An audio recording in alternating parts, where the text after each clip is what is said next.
kita semua dalam keadaan yang sehat ya. Adik-adik udah mandi belum ya? Udah wangi belum? Coba dilihat bajunya udah rajin belum? Udah rapi belum? Udah sisiran belum? Ya, karena kita mau sama-sama untuk datang sekolah minggu ya, untuk memuji Tuhan. Iya, adik-adik semalam kita istirahat, kita diberkati untuk bangun pagi hari ini. Kita mau mengucap syukur ya adik-adik. Kita mau berterima kasih sama Tuhan karena Tuhan masih berikan kesempatan kepada kita semua buat menikmati matahari yang bersinar cukup cerah dan kembali ketemu sama mama papa, sama adik-adik, sama kakak-kakak ya. Mari kita mau muji Tuhan. Selamat pagi Tuhan ya. Bangkit berdiri semuanya.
Iya adik-adik, tadi sudah semangat, sudah ucapkan terima kasih sama Tuhan lewat pujian ya. Kita sekarang mau minta pimpinan Roh Kudus agar kita lebih semangat lagi untuk sekolah minggu ya. Kita mau berdoa, gimana yo sikap doa kita ya. Duduk yang manis, lipat tangan, tundukkan kepala dan tutup mata ya. Mari kita berdoa. Bapa yang baik, selamat pagi. Terima kasih Tuhan untuk pagi hari ini. Engkau izinkan kami kembali untuk menikmati sinar matahari yang cerah, untuk menikmati kasih orang tua kami kepada kami, dan kami masih boleh bertemu dengan teman-teman kami walaupun masih secara online. Tuhan, kami mau lebih lanjut untuk sekolah minggu kami. Kami juga memohon Tuhan, Engkau memberkati kami, biar kami lebih semangat dan bersuka cita. Di dalam nama-Mu kami berdoa dan mengucap syukur. Amin. Ya adik-adik, tadi sudah memuji Tuhan, berdoa, dan Kak Nana mau tanya nih, siapa yang di sini masih suka melakukan kesalahan ya? Tapi habis itu nggak mau mengakui kesalahannya. Siapa? Nggak ada ya. Kak Nana harap semuanya jadi anak sekolah minggu yang baik, anak sekolah minggu yang selalu dengar-dengaran sama Tuhan. Apa sih arti dengar-dengaran sama Tuhan ya? Nurut sama perintah mama papa ya, dan terlebih patuh sama ajaran Tuhan, yaitu kita mau selalu rajin untuk berdoa, baca Alkitab, dan yang pastinya kita kalau melakukan kesalahan harus berani mengakuinya dan meminta maaf ya. Jangan udah melakukan kesalahan tapi malah tinggal pergi, nggak ngakuin, bukan aku, ya kan? Nggak ada. Kak Nana nggak mau punya anak sekolah minggu yang kayak gitu ya. Kita mau memuji Tuhan, anak sekolah minggu dengar-dengaran.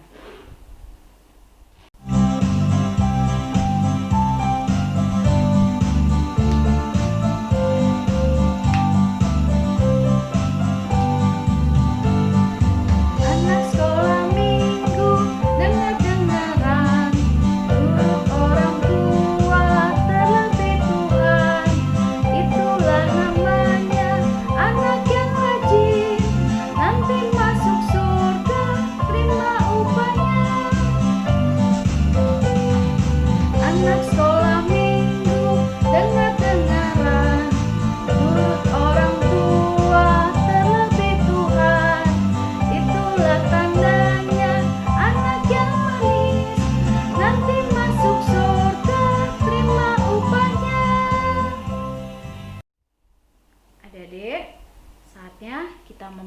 mendengarkan firman ya.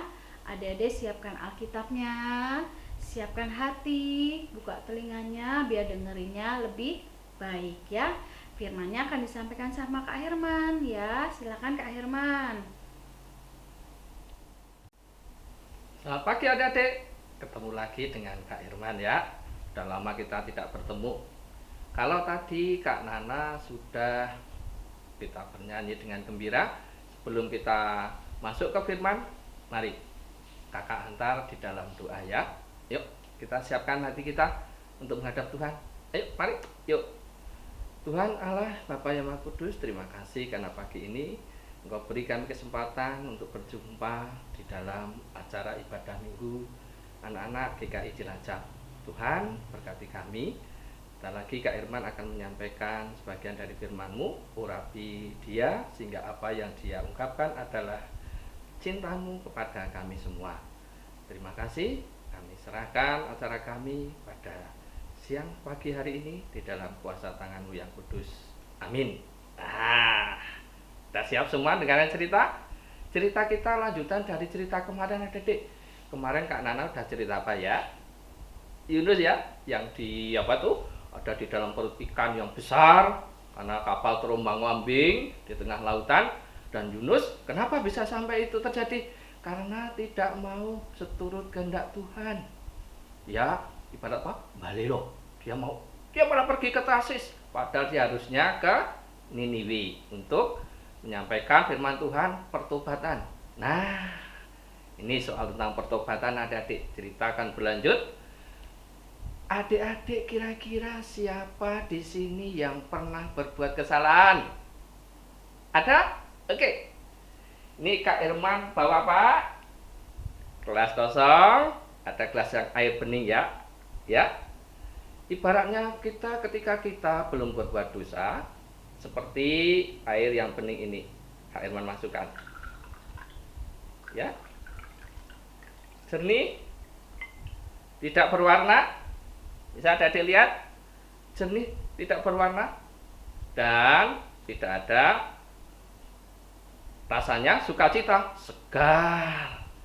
Nah, ketika kita melakukan suatu kesalahan, coba adik sebutkan, pernah melakukan kesalahan apa? Ya, yuk, kita coba adik. Sebentar, ini Kak Herman mau buka ini. Iya. Ya, ada? Bisa menyebutkan? Oh iya, ada kakak. Kemarin aku berbohong. Ya, berbohong. Ada lagi yang buat kesalahan? Pernah? Pernah dimarahi? Apa kira-kira? Oh, berbuat curang ketika bermain. Ada? Ya, kita buat kesalahan lagi. Ada lagi yang membuat kesalahan? Kira-kira apa adik-adik? Membantah orang tua. Ada? Ketika dibangunkan, wow, malah kita marah. Buat kesalahan lagi. Masih ada lagi yang kira-kira adik-adik membuat kesalahan? Dirasakan? Ada? Apa itu? Oh, ada yang mencuri. Buat kesalahan lagi. Nah, adik-adik, Kak Herman mau tanya ini. Ketika kita melakukan kesalahan, kita melakukan perbuatan yang mendukakan Tuhan, kira-kira bagaimana perasaan kita? Ya, bagaimana perasaan kita? Ada rasa takut, rasa cemas, rasa bersalah. Nih, Kak Herman ibaratkan sekarang airnya sudah tidak jernih lagi, sudah berubah menjadi merah adik-adik. Kenapa? Karena perbuatan-perbuatan dosa yang telah kita lakukan. Terus gimana kalau kita sudah melakukan perbuatan-perbuatan di mana kita banyak melakukan kesalahan? Supaya kita kembali menjadi jernih seperti air tadi yang segar diminum. Kalau ini Kak Herman, wah, mikir dulu, ini warnanya sudah begini, warnanya sudah berubah karena perbuatan-perbuatan kita tadi. Dalam kitab Yunus, ya, kitab nabi-nabi kecil, nanti adik-adik bisa buka di kitab Yunus pasal 2. Kita paginya belajar di kitab Yunus pasal 2, lanjutan dari kisah kemarin. Ketika Yunus memberontak, tidak mau menuruti perintah Tuhan. Dia harusnya ke Niniwe tetapi malah ke Tarsis.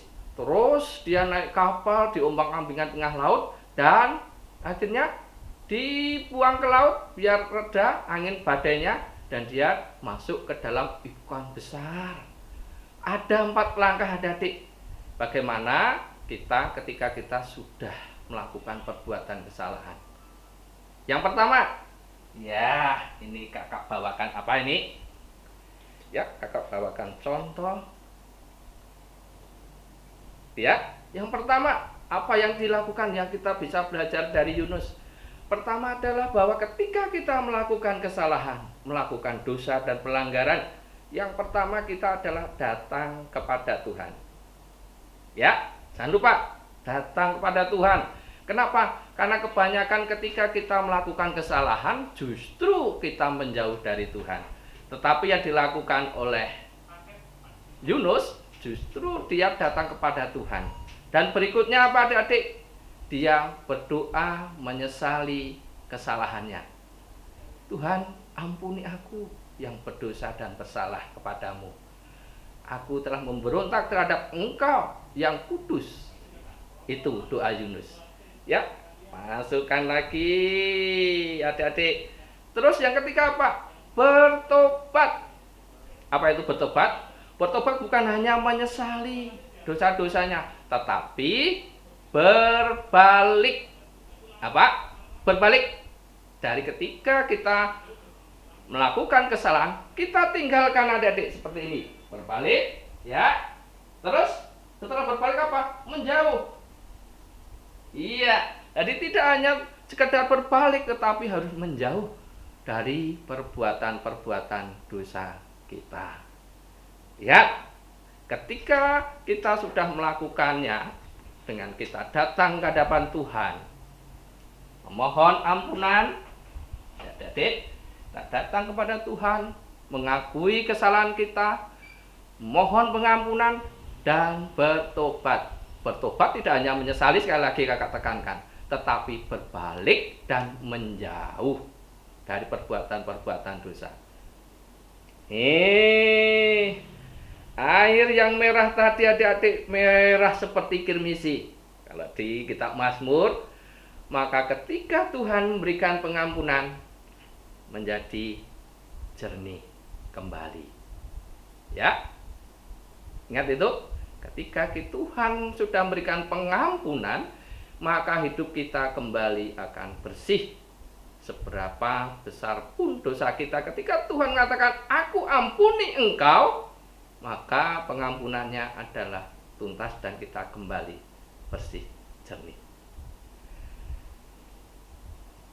Ya, adik-adik, demikian pula dengan Yunus. Di dalam perut ikan, dia berdoa menghadap Tuhan, menyesali perbuatannya, memohon ampun, dan Tuhan mengampuninya. Sehingga Yunus dimutahkan dari perut ikan, diselamatkan kembali, dan Yunus melakukan apa yang Tuhan perintahkan untuk pergi ke Niniwe dan memberitakan pertobatan. Nah, untuk minggu depan cerita ini akan berlanjut. Kira-kira orang-orang Niniwe bertobat tidak ya adik? Ya, minggu depan ya. Camkan itu supaya sekolah minggu ini terus berlanjut dan terus berlanjut. Oke, sedikit cerita dari kakak pada pagi ini. Sebelum kakak berhenti untuk cerita pada pagi ini, sebelum kakak selesaikan, kakak ingatkan bahwa di dalam ibadah minggu kita biasanya ada persembahan. Adik-adik persiapkan persembahan yang terbaik untuk Tuhan. Biasa masukkan ke amplop persembahan, bisa nanti dititipkan ke ayah ibu yang ikut ibadah di gereja, atau bisa telepon kakak-kakak untuk bisa ngambil di rumah. Boleh ya. Ya, mari. Belum kita akhiri sekolah minggu kita pagi ini. Persiapkan hati, kita tutup di dalam doa. Setelah kakak tutup dengan doa, nanti kita ada lagu penutup yang akan kita nyanyikan bersama. Yuk, kita tutup dengan doa, kita mohon ampunan dari Tuhan. Mari, tutup mata. satukan tangan untuk kita berdoa yang baik. Mari. Tuhan Yesus yang baik, terima kasih atas berkat-Mu pagi ini, sehingga firman-Mu menjadi nyata di dalam hidup kami, teristimewa dalam peristiwa Yunus di dalam perut ikan ini. Kami belajar tentang pertobatan sejati, dan Engkau berikan pengampunan yang luar biasa bagi kami. Walaupun kami merah, dosa kami seperti kirmisi, tetapi Engkau membuat bersih seperti salju. Tuhan Yesus, berkati anak-anak kami, adik-adik kami yang terkasih ini dengan berkat-berkat-Mu, sehingga mereka semakin teguh di dalam imannya dan semakin menyintai Engkau lebih dari segala sesuatu. Berkati guru-guru sekolah minggu, sehingga kami senantiasa punya kesehatian di dalam melayani Engkau. Berkati GKI Cilacap untuk semakin bertumbuh menjadi gereja keluarga dan keluarga yang bergereja. Terima kasih Tuhan Yesus, kami panjatkan segala doa dan pujian kami ini hanya di dalam nama-Mu. Amin. Oke adik-adik, kita selesai ibadah kita pagi ini. Kita tutup dengan lagu penutup Yunus di perut ikan. Yunus di perut